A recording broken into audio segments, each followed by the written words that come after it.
Assalamualaikum warahmatullahi wabarakatuh.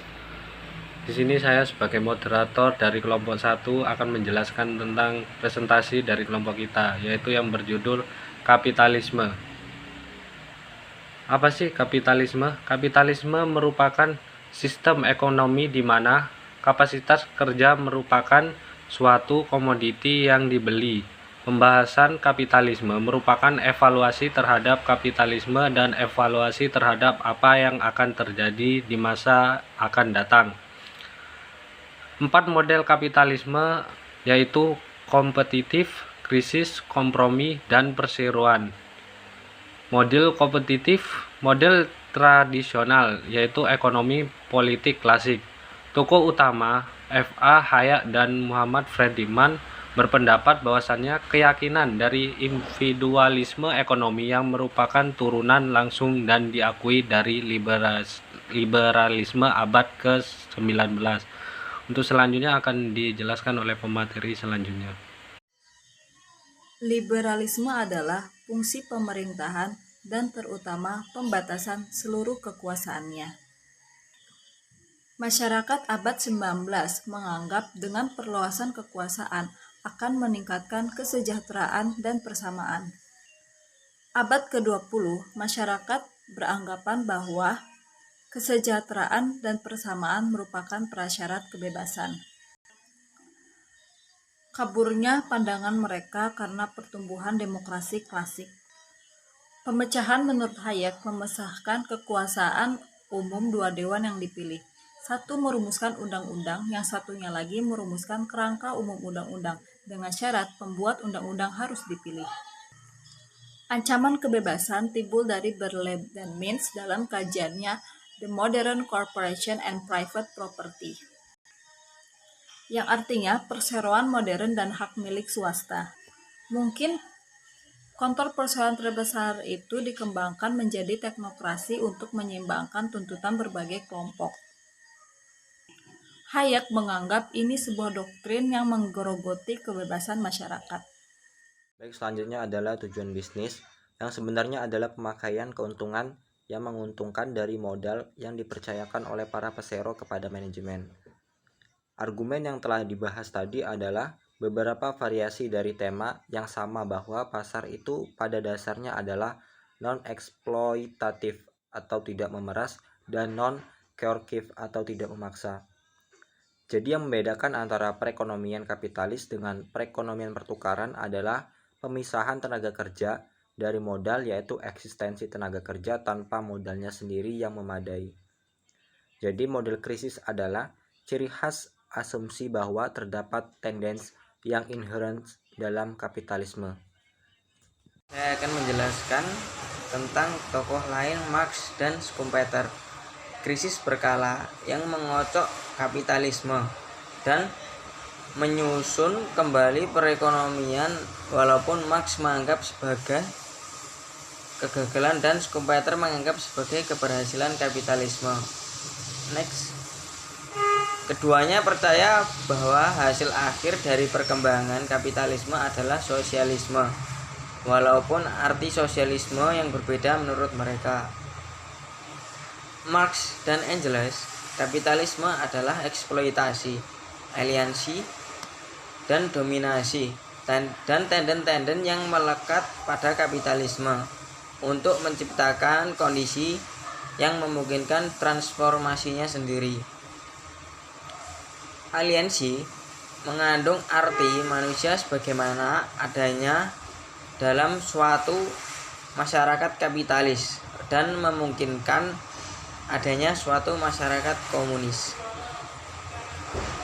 Eksploitasi mengandung arti tekanan terhadap kaum kapitalis untuk mengakumulasikan modal dengan mengeksploitasikan pekerja yang mereka pekerjakan. Sesungguhnya untuk menyediakan kondisi yang perlu untuk survive-nya kapitalisme, negara membutuhkan relatif autonomi dari kontrol kelas agar tidak terjadi konflik antar kelas. Selanjutnya akan dijelaskan oleh Mas Irfan. Baik, aliensi, eksploitasi, dan dominasi. Rantai penghubung antara aliansi eksploitasi dan dominasi adalah kelas dan kesadaran kelas dari kaum proletar dan perjuangan melawan kaum borjuis yang merupakan alat untuk mentransformasikan kapitalisme. Menurut Schumpeter, intisari pandangannya mengenai kapitalis dan perkembangannya adalah kepercayaan akan sukses besar kapitalisme itu dalam jangka panjang.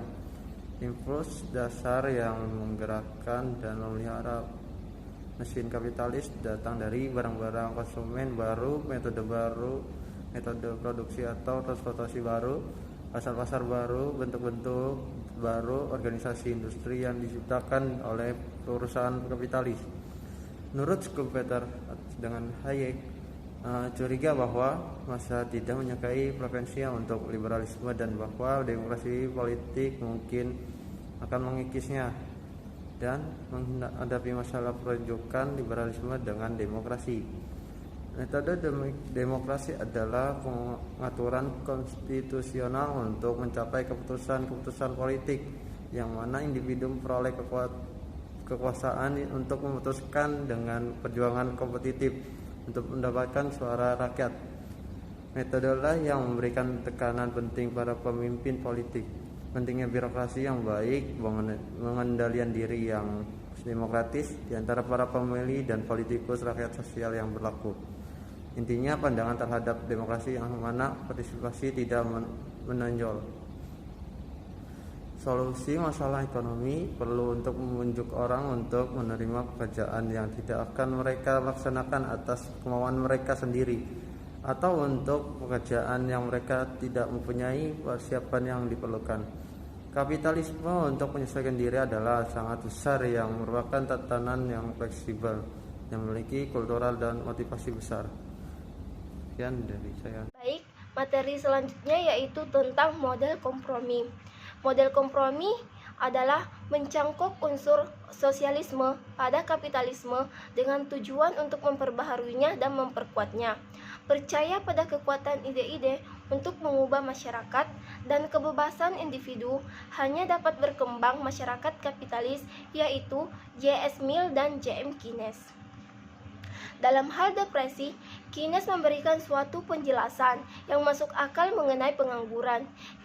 Keynes menolak sosialisme negara dengan alasan bahwa ia tidak relevan, tidak efisien, dan tidak bebas. Kesalahan masyarakat ekonomis yang mana kita hidup adalah kegagalan memberikan full employment dan distribusi kekayaan dan penghasilan yang semena-mena dan timpang. Alternatif, Keynes menawarkan kombinasi antar inefisien ekonomi, keadilan sosial, dan kebebasan pribadi. Memanage seluruh level permintaan atau demand untuk menjamin full employment. Menurut Keynes, paham persoalan ini mempunyai asosiasi dengan fasisme yang banyak disalahgunakan dalam politik daripada untuk analisa ekonomi. Baik, itu penjelasan dari saya. Materi selanjutnya akan dijelaskan oleh Mbak Nurifah. Baiklah, untuk selanjutnya, menurut Keynes, paham perseroan ini mempunyai asosiasi yang fasisme. Karena apa? Karena banyak disalahgunakan untuk politik daripada untuk penggunaan menganalisa ekonomi. Dan selanjutnya tentang 3 orang yang berpengaruh terhadap paham kooperatisme. Yang pertama menurut Wigler, yang kedua menurut Schumpeter, dan yang ketiga menurut Middlemas. Yang pertama menurut Wigler, kooperatisme merupakan suatu sistem ekonomi yang secara kualitatif berbeda dengan sistem kapitalis. Dan juga kooperatisme menurut Wigler ini merupakan suatu sistem ekonomi yang dimana negara mengarahkan dan mengontrol, terutama untuk perusahaan milik swasta dengan prinsip kesatuan, ketertiban, nasionalisme, dan juga sukses. Selanjutnya akan disampaikan materi berikutnya, yaitu kapitalisme. Kapitalisme tidak perlu suatu sistem yang sangat birokratis dan dapat dihindari karena kooperatisme menyangkut tujuan bukan cara. Selanjutnya yaitu koporitarisme menurut Schmitter.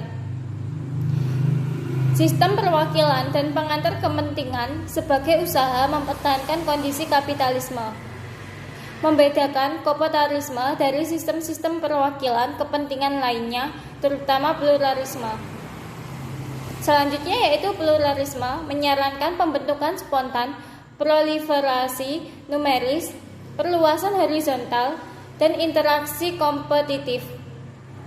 Maka koporitarisme menyokong permunculan terkendali pembatasan kuantitatif, stratifikasi vertikal, dan saling ketergantungan komplemen.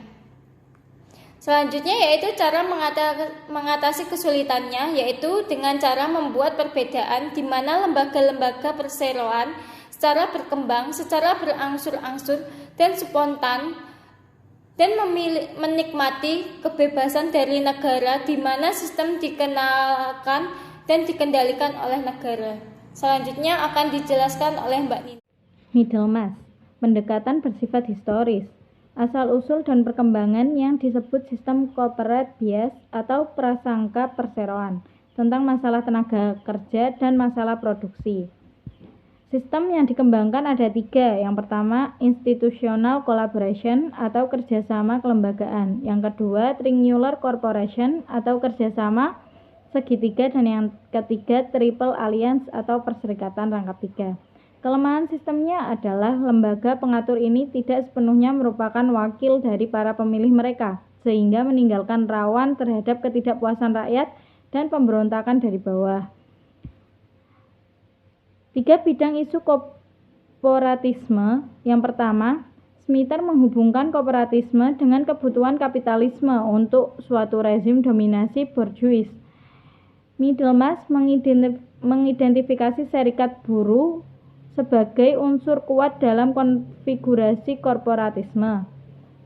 Yang kedua, penafsiran Winkler dan Hanna cenderung pada reduksionisme ekonomi, bahwa ekonomi sebagai pengatur ekonomi. Dan yang ketiga, perkembangan kooperatisme dihubungkan dengan merosotnya demokrasi parlemen. Lembaganya bukan wakil dari pemilih dan membutuhkan peran dari negara. Ya, untuk selanjutnya yaitu kesimpulan dari kapitalisme ialah kebalikan dari sistem sosialisme, di mana negara banyak menguasai alat produksi, harga barang atau jasa, hingga upah pekerja banyak ditentukan oleh negara. Ciri paling menonjol dalam ekonomi kapitalis adalah minimnya intervensi negara. Semua ditentukan berdasarkan kehendak pasar. Ya, sekian dari kelompok kami presentasi dari kapitalisme. Kurang lebihnya mohon maaf. Saya sebagai moderator Lukman Hakim mundur diri. Assalamualaikum warahmatullahi wabarakatuh.